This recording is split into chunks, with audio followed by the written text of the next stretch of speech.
चाहिए। एक तरफ इसी मुल्क के कुछ मौलवी मुल्ला हैं जिन्होंने चंद्रयान 3 की कामयाबी के बाद फतवा निकाला कि मक्का के अंदर आने वाला तूफान उसकी वजह चांद पे पहुंचना है इंसानों का।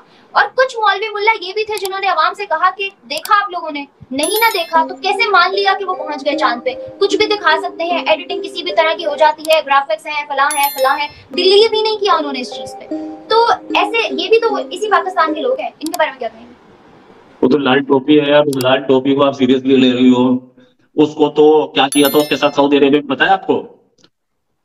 उसको सऊदी अरेबिया में 4 आदमियों ने पकड़ा, बेड पे लिटाया, उसकी पैंट उतारी और जो उसके ऊपर मारे कोड़े, 1000 कोड़े मारे थे भाई को। आज तक दर्द करता है, सीधे नहीं चल पाता।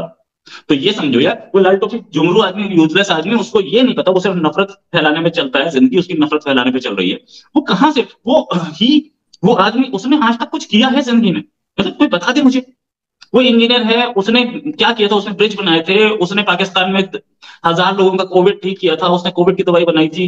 उसने क्या किया है? उसने बिल्डिंग बनाई है जिसमें लोग रह रहे हैं, उसने गरीबों को घर दिए हैं, उसने उसने एक ऐसा लंगर या भंडारा लगाया हुआ जहां पे लोग 10,000 लोग डेली खाना खाते हैं फ्री में। क्या किया है उसने? उसकी जिंदगी सिर्फ इसी चीज पे चलती है कि मैं होता है सारे दिन। ये आदमी लाल टोपी जो है, ये आदमी सिर्फ इस चीज में रहता है कि मुझे कहीं से मैं नफरत की बात करूं, मैं बहुत ज्यादा नफरत फैलाऊं, इंडिया के खिलाफ बात करूं, मुझसे डोनेशन आ जाए और मेरे बैंक अकाउंट रहे और मैं आराम से घूमूं। सऊदी अरेबिया तो जाने की हिम्मत नहीं है इसमें, क्योंकि सऊदी अरेबिया तो ठीक करते थे। वो भी तो एक इस्लामिक कंट्री है, क्यों मारा था इसे? इतना बड़ा ये अगर मोमिन है और पाक है तो। ये चंद्रयान का प्रूफ मांग रहा है, पहले अपने कंट्री में तो प्रूफ मांग ले कि बिल कितना इतना आ रहा है। भाई आप इतने बड़े इन्फ्लुएंसर हैं तो आपको ये तो बोलेंगे कि मेरे घर में, मेरे कंट्री में मुसलमान परेशान है, क्यों परेशान है? इसने आज तक नहीं बोला। दूसरे कंट्री से चंद्रयान का प्रूफ मांग रहा है। हमारे पास सारे प्रूफ है, एनिमेशन है, ग्राफिक्स है। ये एक समझदार आदमी है और तो कोई है नहीं। You know, you can't fool all the people all the time. कोई सोसाइटी कितना ही सपनों में जी ले, कोई सोसाइटी कितना ही बेवकूफी में जी ले, कोई सोसाइटी कितना ही अपने आप को मोमिन समझ के जी ले, कितना ही वो इस्लाम के नशे में जी ले, खानी तो रोटी पड़ेगी। उस रोटी का रेट सबको पता है ना, सब्जी का रेट सबको पता है ना, बिजली का रेट सबको पता है ना। कि मेन स्ट्रीम मीडिया जो हमेशा नफरत फैलाने में मसरूफ रहता है, पाकिस्तान का इतना बड़ा न्यूज चैनल जियो न्यूज के एंकर्स ने खुद बैठ के जो है ग्रीट किया है, प्रेज किया है जिस दिन चंद्रयान पायर तकनीक तक पहुंचा है। और साथ में उन्होंने ये स्टेटमेंट भी दी कि they are very much happy कि एशिया से किसी कंट्री ने ये किया, हमारे नेबरिंग कंट्री ने ये किया, और पाकिस्तान को भी तलकीन करते हुए कहा कि आपको सोचना चाहिए। इट इज नॉट कि उनकी आंखें खुल गई हैं, ऐसा नहीं है। इट इज नॉट कि उनको रियलाइज हुआ कि नहीं नहीं इंडिया ने बहुत तरक्की की है।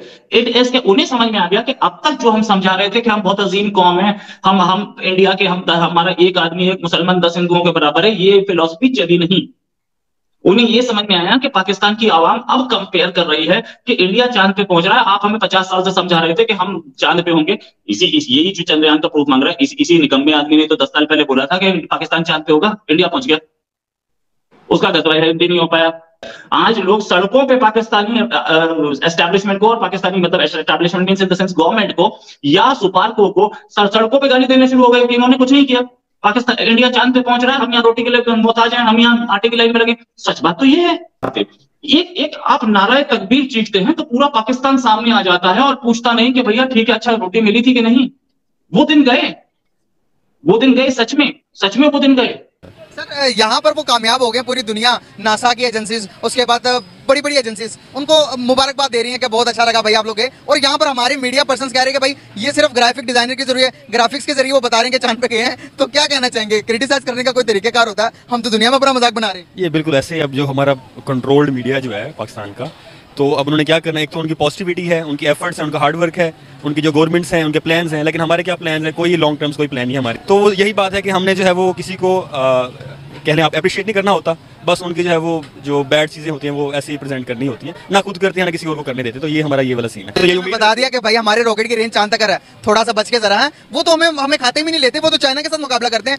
देखिए टेक्निकली हमारे पास अभी क्रिटिसिज्म के अलावा अभी तक तो कुछ बचा नहीं है और कुछ कहने को, क्योंकि जो हमारा एयर स्पेस का जो अपना प्रोजेक्ट है वो तो समझ लें किसी खाते में नहीं है। और बाकी ये जो हमारे लोग कह रहे हैं कि ये मतलब नहीं गया, ये झूठ है, या आईए से तस्वीरें वगैरह ली हैं, ये सब बकवास है मेरे ख्याल में, इसमें कुछ ताकत नहीं। पूरी दुनिया तारीफें कर रही, हमारे उसको ये क्रिटिसाइज करने से क्या उनको कोई फर्क पड़ेगा? बिल्कुल भी नहीं पड़ेगा, उल्टा हम पे लोग हंस रहे हैं। आपने देखा होगा इंटरनेशनल मीडिया पे लोग हम पे हंस रहे हैं कि यार ये देखो किस तरह से मतलब किस तरह का कंट्री है कि अप्रिशिएट करने की बजाय उल्टा हंस रहे हैं, और खुद तो कुछ करना नहीं है। बाकी ये है कि उनके कीड़े निकालो जितने निकाल सकते हो। एक तरफ हम हैं जो यहाँ पर रोटी की जंग लड़ रहे हैं, कि आज खाएंगे, कल का पता है या नहीं है, पता नहीं है। तो दूसरी तरफ हमारा पड़ोसी मुल्क है, वो भाई डे बाय डे कोई नई टेक्नोलॉजी मुतारफ करवा रहा है, कोई नया मिशन मुतारफ करवा रहा है, टेक्नोलॉजी में डे बाय डे आगे जाता जा रहा है। क्या राज है उनके पास? प्रायोरिटीज की बात है ना, असल में हमारी प्रायोरिटीज कुछ और है, तो फिर ये चीजें इसी तरह से चलेगी भाई। हमारा कोई फ्यूचर नहीं, कोई भी नहीं, रहते कोई नहीं है। क्या कहना चाहिए? नहीं, ये तो यही है ना कि हाथ में अपने थूक उड़ी, या एक बात है। दूसरी बात है कि हम चांद पर थूक रहे हैं, चांद की मिसाल है तो हम चांद पर थूक रहे हैं, वो थूका हमारे मुंह पर ही आएगा। अगर हम जा नहीं सकते हैं तो कम से कम तनकीद से बाज रहे हैं। वो जो हमसे 30-40 साल 50 साल आगे हैं, हमें वो 50 साल खामोशी से मेहनत करनी चाहिए। हमें अंदाजा हो गया कि हम कहाँ पर रहते हैं।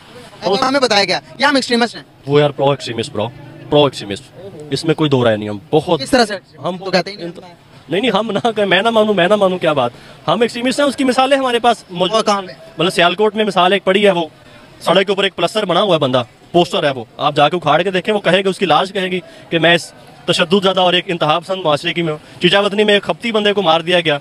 आप जड़ामाला की मिसाल ले लें, आप कराची की, लाहौर की, योहानाबाद की मिसालें ले लें। हम किसी को बर्दाश्त नहीं करते, हम ठेकेदार हैं मजहब के। जबकि मिडिल ईस्ट यहाँ से मजहब पैदा हुआ है। देखें आप यूएई में देखें, सऊदी अरब में देखें, वहाँ बंगाली, हिंदू, पूरी दुनिया से लोग आके काम कर रहे हैं। मजहब वहाँ पैदा हुआ है। हमें न तीनों में, न तेरों में, ना हमें मजहब का मुकम्मल इल्म है, ना हम पूरे माशरे को जानते हैं, ना हमारे पास कुछ है। उसके बावजूद हम मजहब के ठेकेदार भी हैं, मजहब पूरा है भी नहीं हमारे पास। तो वी आर प्रो एक्सट्रीमिस्ट भाई। हम बात करते हैं हिंदुस्तान में मुसलमानों की, और हम अपने बारे में बात क्यों नहीं कर लेते?